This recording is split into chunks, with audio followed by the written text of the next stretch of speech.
Le professeur François Denis est un spécialiste de la méningite. Cette maladie peut être provoquée par un virus ou une bactérie. À peu près 70% des méningites sont dues au virus. C'est des virus, des oreillons, des virus écovirus, etc. Et ça guérit spontanément pratiquement toujours. Alors que les bactéries, qui représentent à peu près 30% des méningites, elles, si on ne fait pas le diagnostic et si on ne traite pas avec les antibiotiques dans des délais très courts, eh bien l'évolution est toujours mortelle. Il n'existe pas une, mais des méningites. Les méningites de l'enfant et de l'adulte, il y avait les méningites à Haemophilus, qui maintenant ont quasiment disparu grâce à la vaccination. Il y a les méningites à pneumocoque et les méningites à méningocoque. Méningite à méningocoque, la mortalité est à peu près de 10%.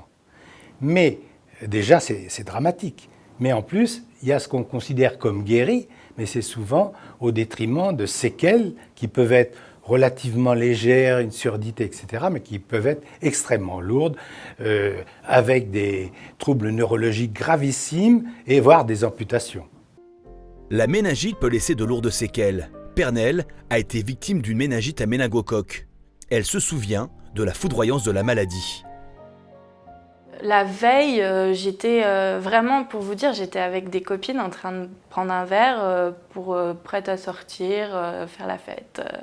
Et le lendemain, aux alentours de, on va dire 10h, entre 10h et midi, j'étais admise aux urgences du CHU de Poitiers. Après une semaine de coma, Pernelle est sauvée.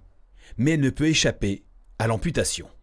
Il me reste à peu près 10 cm sous les genoux. De chaque jambe. J'ai été amputée des deux jambes. Et puis, il me reste 2 phalanges, une paume de main et 2 phalanges.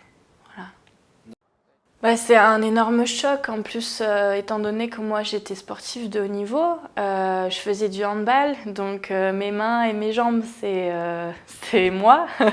C'était mon identité. Je savais qu'il y avait une petite porte de sortie. Et puis que de toute façon j'avais envie de vivre, donc voilà, j'ai fait ce que j'ai pu pour l'accepter. C'est les lames carbone avec lesquelles je cours, donc je mets ma jambe à l'intérieur, puis après je fais le kangourou. Pernelle est une battante. Voici le message qu'elle veut nous transmettre. Il faut savoir que ça existe, il faut savoir qu'il y a des vaccins.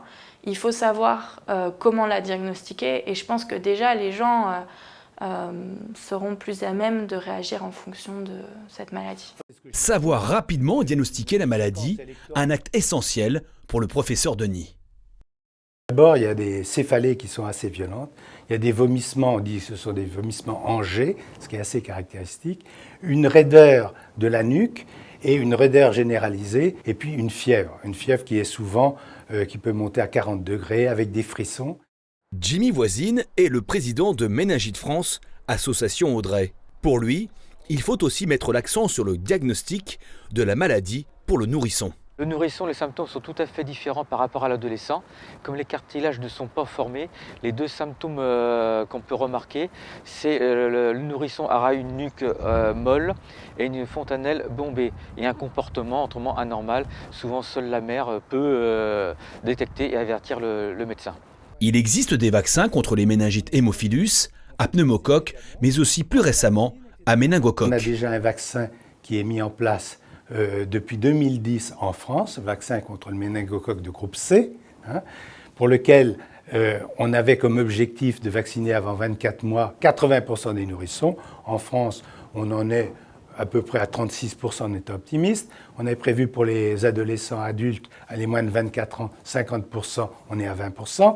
On n'est pas bon, alors que les Pays-Bas, 94%.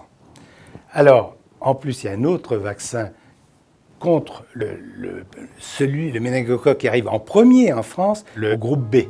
Face à la maladie, pour Jimmy Voisine, il faut faire rempart.